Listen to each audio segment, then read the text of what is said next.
दोस्तों नमस्कार। मैं Vinita, N academician and personality development coach.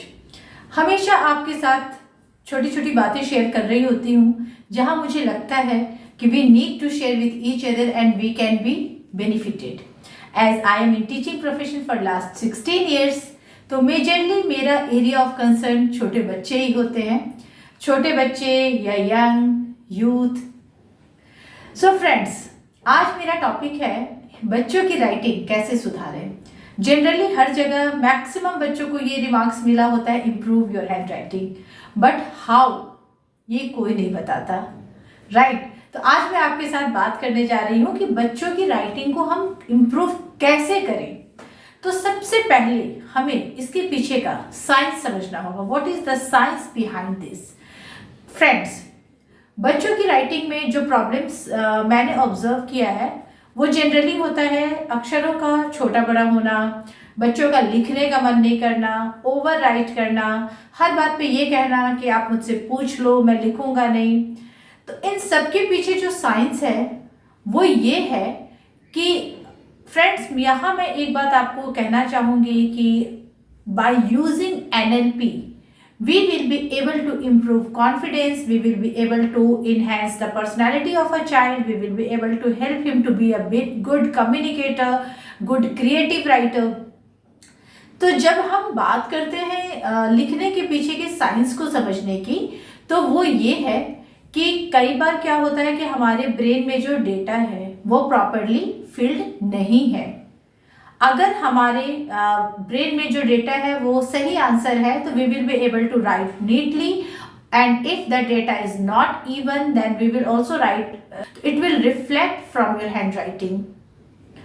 Second thing, maybe हमारा जो फाइन मोटर स्किल्स है that will not work properly, हमारे फिंगर्स में वो स्ट्रेंथ नहीं है। And third, your coordination between your brain and your hand.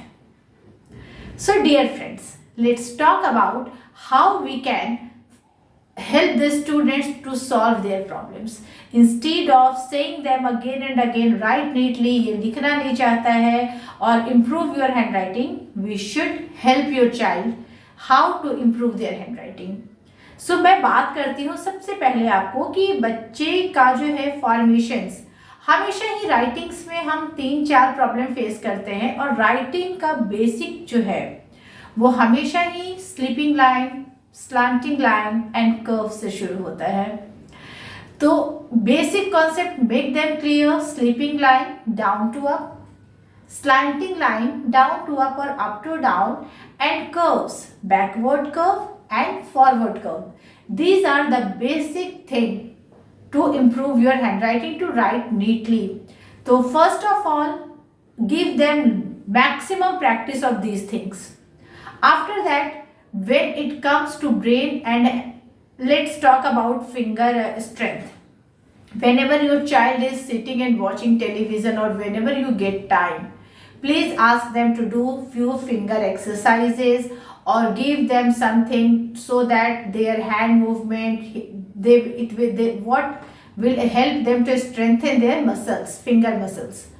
So जब हमारे हैंड में स्ट्रेंथ होगा तब शायद आपका बच्चा ये बहाना नहीं करेगा कि मेरा लिखने का मन नहीं है, मैं लिखना नहीं चाह रहा हूँ, आप मुझसे ओरल पूछ लो।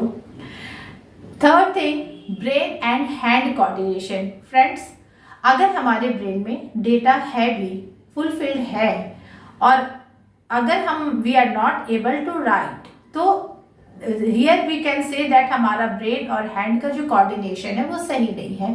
तो इंस्टेड ऑफ रिपीटिंग स्टेटमेंट कि improve your handwriting and focusing on his bad handwriting, please help him,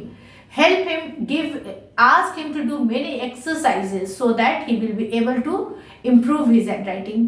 बच्चों को बार बार ये एहसास न कराएं कि राइटिंग बुरी है, उनको ऐसे एक्सरसाइजेस कराएं, ऑटोमेटिकली आपको और बच्चे को दोनों को वहाँ इम्प्रूवमेंट नजर आए। तो माय सजेशन इज कि make your child learn either musical activity, sitar, tabla, guitar, जहाँ उनके ब्रेन में जो रिदम आ रहा है they can perform there immediately. तो इसको हम ब्रेन एंड हैंड का कोऑर्डिनेशन कह सकते हैं। If your child is hyperactive and if your child is not ready to sit at home and learn these activities, teach them to play volleyball, football, basketball. जहाँ वो immediate उनके brain में जो बात आ रही है उसको वो इमीडिएट परफॉर्म कर पाए, तो it will help them improve their brain and hand coordination. Next step, definitely you will see improvement. Next step, what I have thought, rubber technique. Like this is the pen or pencil. Tell your child to hold it, grip should be here and it should be strong grip. This is the middle part, it should be between your hand, right? So what is the rubber technique? What I have found, ऐसे हम rubber लगा के एक pen या pencil में रखेंगे. Ask your child to hold it and then ask him to write like this. Fine. It will help to hold the pencil in this way so that the middle part should come in between your thumb and your first finger. Fine.